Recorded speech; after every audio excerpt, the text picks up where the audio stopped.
డబ్బు, అనారోగ్యం, ఉద్యోగం, వ్యాపారం అప్పులతో బాధపడుతున్నారా? వెంటనే జేకేఆర్ గురువు గారికి కాల్ చేసి అపాయింట్మెంట్ తీసుకోండి. పహల్గాం దాడి తర్వాత భారత ప్రభుత్వం కొన్ని కీలక నిర్ణయాలు తీసుకుంది. దౌత్యపరమైనటువంటి నిర్ణయాలలో అతి కీలకమైనది ఇండియాలో ఉన్నటువంటి పాకిస్తానీయులు తక్షణమే వెంటనే ఏ వీసాలో వచ్చినా కూడా వారందరూ కూడా తిరిగి పాకిస్తాన్కి వెళ్ళాలంటూ కూడా భారత ప్రభుత్వం ఆదేశించింది.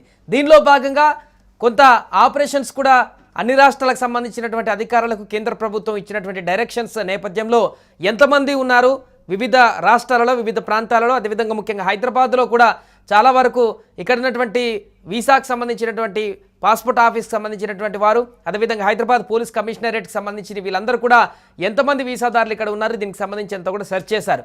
సో దేశవ్యాప్తంగా ఇప్పటి వరకు ఇండియా విడిచి వెళ్ళినటువంటి పాకిస్తానీలు తక్కువగా ఉన్నారు. మొత్తం వచ్చినటువంటి వారందరూ కూడా ఇంకా పూర్తిగా ఇండియా వదిలి పాకిస్తాన్కి వెళ్ళినటువంటి దాఖలాలు కనిపించలేదు.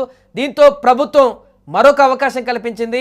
ఇంకా ఈ యొక్క 30 వరకు ఉన్నటువంటి గడువు డేట్ని ఎక్స్టెండ్ చేసింది ఇంకొద్ది రోజుల వరకు. అసలు ఎందుకు పాకిస్తానీలు భారత్ను వదిలి ఇంకా వెళ్ళట్లేదు?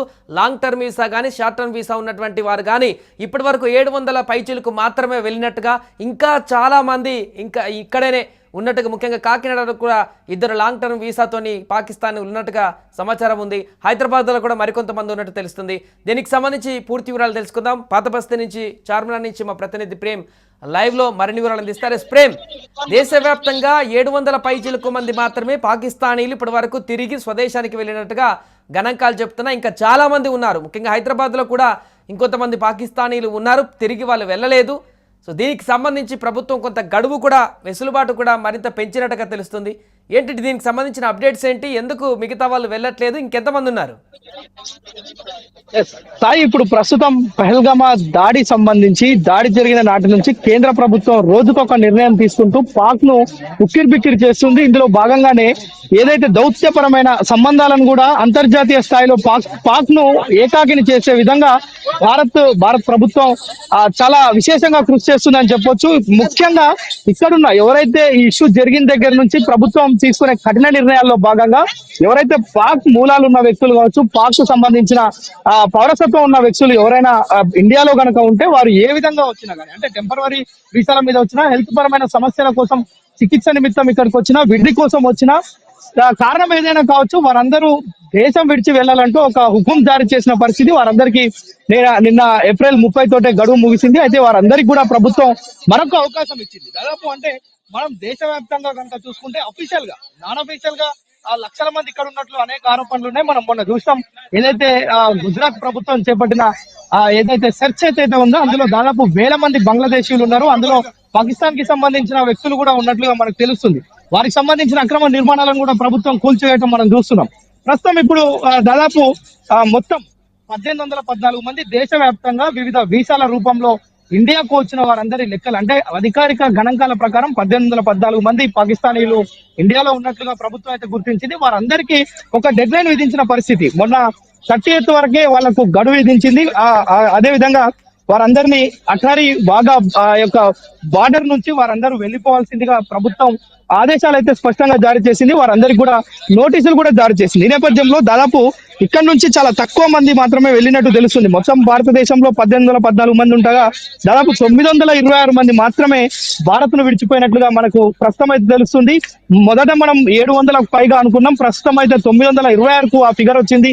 అయితే ఇదే క్రమంలో హైదరాబాద్ లో కూడా దాదాపు 230 మంది, అంటే మనకు శంషాబాద్ అంటే ఎయిర్పోర్ట్ లో ఉన్న వివరాలు కావచ్చు, పోలీస్ కమిషనరేట్ లో ఉన్న వివరాలు కావచ్చు, వీటన్నిటిని కనుక చూస్తే హైదరాబాద్ ప్రాంతంలో కూడా 230 మంది పాకిస్తానీలు ఉన్నట్లుగా పోలీస్ శాఖ కావచ్చు ఇంకొక అవకాశాన్ని అయితే కేంద్ర ప్రభుత్వం ఇచ్చింది, వెసులుబాటు ఇచ్చింది. ఇంకొద్ది రోజుల వరకు కూడా వారు తిరిగి వెళ్ళడానికి ఒక గడువు అయితే ఇచ్చింది. ఇన్ కేస్ ఆ గడువులో కూడా వీరు తిరిగి స్వదేశానికి వెళ్ళకపోతే ఎలాంటి పరిణామాలు ఉండేటువంటి అవకాశం ఉంది? అంటే మొదటి నుంచి కూడా ప్రభుత్వం చెప్తుంది, ఎవరైతే ఈ యొక్క పహల్గామ్ జమ్మూ కాశ్మీర్ లో పర్యాటకుల మీద దాడి చేసిన నేపథ్యం 26 మంది మృతి చెందిన ఈ సందర్భాన్ని ప్రభుత్వం చాలా సీరియస్ గా తీసుకుంది. ఎవరైతే ఇక్కడ ఇండియాలో ఉన్న వారందరూ కూడా వెళ్లిపోవాలని చెప్పినప్పుడు, వారందరికీ నోటీసులు జారీ చేసినప్పుడు కూడా ప్రభుత్వం చాలా స్పష్టంగా చెప్పింది 27 తారీఖు వరకు ఏదైతే టెంపరరీ వీసాల మీద వచ్చినవారు, అదేవిధంగా 29 వరకు హెల్త్ పరమైన సమస్యల గుండా ఇక్కడికి వచ్చి చికిత్స పొందుతున్న వారు కావచ్చు, ఇక్కడ ఉన్న వారందరూ కూడా వెళ్ళిపోవాలి. అంటే 30వ తారీఖు వారందరికీ డెడ్ లైన్ ఉండే. అప్పటి వరకు పోని వారిని ఎవరినైనా చట్టపరమైన చర్యలు తీసుకుంటాం, వారిపైన కేసులు నమోదు చేస్తామని తొలుత చెప్పినప్పటికీ ఇప్పుడు ప్రస్తుతం వారందరికీ కూడా మరొక అవకాశం ఇచ్చిందని చెప్పొచ్చు. అంటే ఇంకా పెద్ద సంఖ్యలో ఒకవేళ ఇప్పటికీ 880 మంది దేశవ్యాప్తంగా అఫీషియల్ గా పాకిస్తాన్ నుంచి ఇక్కడికి వచ్చిన పౌరసత్వం కలిగిన వారందరూ కూడా ఇక్కడే ఉన్నట్లుగా తెలుస్తుంది. వారందరూ కూడా పోతానికి మరొక ఛాన్స్ కూడా ఇస్తుంది. అయితే ఈ యొక్క ప్రభుత్వం ఇచ్చిన గడువుల లోపు ఎవరైతే పోరో వారిపైన కఠినమైన చర్యలు తీసుకుంటామని ప్రభుత్వం, కేంద్ర ప్రభుత్వం కావచ్చు, తెలంగాణ రాష్ట్రానికి సంబంధించి రేవంత్ రెడ్డి సర్కార్ కూడా చెప్తుంది. ఇక్కడున్న డీజీపీ జితేందర్ కూడా అనేక సార్లు చెప్పిన సందర్భాలు ఉన్నాయి. ఎవరైతే పాక్ కు సంబంధించిన వ్యక్తులు ఉన్నారో ఇక్కడ నుంచి ఇమ్మీడియట్ గా వెళ్ళిపోవాలా, ఎందుకంటే దేశంలో పరిస్థితులు మొత్తం గందరగోళంగా ఉన్నాయి ఏదైతే యొక్క పెహల్గాం దాడి తర్వాత. సో ఈ నేపథ్యంలోనే ప్రభుత్వం తీసుకునే యొక్క కీలకమైన నిర్ణయాలు పాక్ పౌరసత్వం ఉన్న ప్రజలకు కొంత ఇబ్బంది కలిగిస్తున్న అప్పటికీ కూడా ప్రభుత్వం మాత్రం చాలా సీరియస్ గా వ్యవహరిస్తుంది. వారందరూ ఎట్టి పరిస్థితుల్లో వెళ్ళాలి. అఠారీ బాగా నుంచి అంటే ఆ వే నుంచి వారందరూ వెళ్లేందుకు, అదేవిధంగా ఎయిర్పోర్ట్స్ నుంచి కూడా వెళ్లేందుకు కూడా ప్రభుత్వం అనుమతిస్తుంది. సో వారందరికీ ఇచ్చిన అవకాశాన్ని సద్వినియోగం చేసుకోవాలని కూడా చెప్తుంది. అయితే ఎవరైతే వెళ్లారో వారందరిపైన కఠినపరమైన చర్యలు అయితే తీసుకుంటాం అంటున్నారు. అయితే ఎలాంటి చర్యలు తీసుకుంటారు అనేది మనకు ఇంకా అఫీషియల్ గా అయితే తెలియాల్సి ఉంది. దానికి అధికారికంగా వివరాలు పోలీసులే చెప్పాల్సి ఉంది. అయితే ప్రస్తుతం మరొకసారి కూడా వారందరికీ నోటీసులు జారీ చేసి వారందరినీ ఇండియా వదిలి వెళ్లే విధంగా చర్యలు అయితే చేపడుతున్నారు. ఎందుకంటే ఓవైపు యుద్ధ మేఘాలు ఆవరిస్తున్నాయి భారత్ పాక్ సరిహద్దులలో. మనం చూస్తున్నాం ప్రతి నిత్యం ఒక అప్డేట్ అయితే వస్తుంది దానికి సంబంధించి. తాజాగా ఈ రోజు ఉదయం మరొక అప్డేట్ చూసాం మనం. అటు బంగ్లాదేశ్ బార్డర్, అదేవిధంగా మయన్మార్ నుంచి కూడా పాకిస్తాన్ కుయుక్తులు పన్నడానికి అవకాశం ఉంది. ఉగ్రవాదులను కానీ ఇతరత్ర వ్యక్తులను కానీ ఇండియాకి పైకి ఉసిగొల్లిపోయేటువంటి అవకాశం ఉంది. మరిన్ని దాడులకు జరిగేటువంటి అవకాశం ఉన్నట్టుగా నిఘా వర్గాలు సైన్యానికి హెచ్చరించినట్టుగా చెప్తుంది. ఈ నేపథ్యంలో అటువైపు కూడా భారీగా సెక్యూరిటీ ఫోర్స్ కూడా అటు రక్షణగా నిలబడేటువంటి అవకాశం ఉన్నట్టు తెలుస్తుంది. సో ఈ నేపథ్యంలో ప్రధానమైనటువంటి పట్టణాల్లో కూడా ఈ యొక్క హై అలర్ట్ అనేది ఏమన్నా ఇంకా కొనసాగుతుందా? మనము దాదాపు దేశవ్యాప్తంగా మనం చూసినాం చాలా పాయింట్స్ రెడ్ అలర్ట్ ప్రకటించింది ప్రభుత్వం. అక్కడ ప్రత్యేకమైన బలగాలు, అదేవిధంగా ఇక్కడ ప్రత్యేకమైన చర్యలు తీసుకుంటుంది ప్రభుత్వం. ఎందుకంటే ఎక్కడ ఎప్పుడు ఏం జరుగుతుందో అర్థం కాని పరిస్థితి. ఎందుకంటే ముఖ్యంగా మనం హైదరాబాద్ విషయానికి వస్తే గతంలో మనకున్న అనుభవం తెలుసు.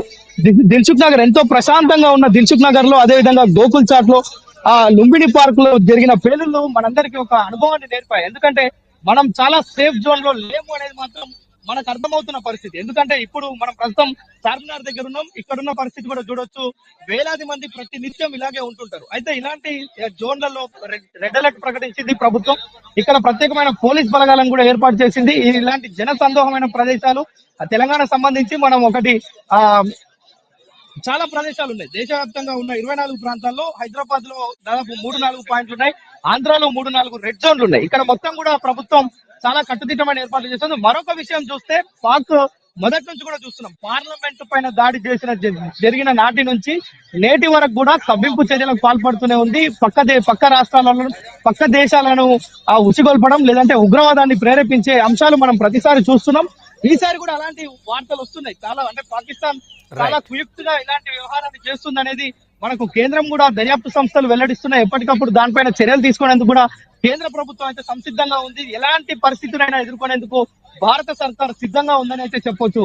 సాయి రైట్ ప్రేమ్. సో మొత్తానికి అది ప్రస్తుతం ఇండియాలో ఉన్నటువంటి పాకిస్తానీలందరినీ కూడా తమ స్వదేశానికి వెళ్ళిపోవాలంటూ పహల్గాం ఉగ్రదాడి జరిగినటువంటి తర్వాత భారత ప్రభుత్వం తీసుకున్నటువంటి నిర్ణయం మనందరికీ తెలిసిందే. దీంతో అసలు ఎంతమంది పాకిస్తానీలు మన దేశంలో ఉన్నారు, లాంగ్ టర్మ్ కానీ షార్ట్ టర్మ్ వీసా కానీ విజిటింగ్ వీసా కానీ తదితర వీసాల కారణంగా ఎంతమంది ఇక్కడ ఉన్నారు, వారందరినీ వెనక్కి పంపించేటువంటి ప్రక్రియలో పూర్తిగా వారందరూ వెళ్ళడానికి నిరాకరించడంతో ఇంకొంతమంది పాకిస్తానీలు భారతదేశంలో స్టిల్ ఇప్పటికీ ఉండడంతో ఆరోగ్యరీత్యా కానీ మెడికల్కి సంబంధించినటువంటి వీసాల కారణంగా కానీ సో వీటన్ని దృష్టిలో ఉంచుకొని కొంత వెసులుబాటు అయితే భారత ప్రభుత్వం ఇచ్చింది. ఇంకొద్ది రోజుల పాటు ఎవరైతే మిగిలినటువంటి పాకిస్తాన్ ఇప్పటికే 700కు పైగా మంది పాకిస్తానీలు తమ స్వదేశానికి వెళ్లారు. భారత ప్రభుత్వం హెచ్చరించినటువంటి సందర్భంలో అప్పటికప్పుడు అటారీ వాఘా బార్డర్ నుంచి సో ఇప్పుడు మిగిలిన ఉన్నటువంటి వారందరూ కూడా ఇంకొద్ది రోజులు వెసులుబాటు ఇచ్చింది భారత ప్రభుత్వం. ఈలోగా పూర్తిగా వారందరూ కూడా వెళ్ళిపోవాల్సిన అవసరం ఉంటుంది, లేదంటే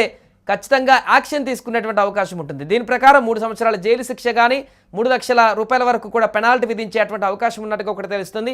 సో ఈ కొద్ది రోజుల్లో మిగిలినటువంటి పాకిస్తానీలందరూ కూడా తిరిగి వారి దేశానికి వెళ్తారా, లేదంటే ఇక్కడే ఇంకా ఉండేటువంటి అవకాశం ఉందా అనేది చూడాలి.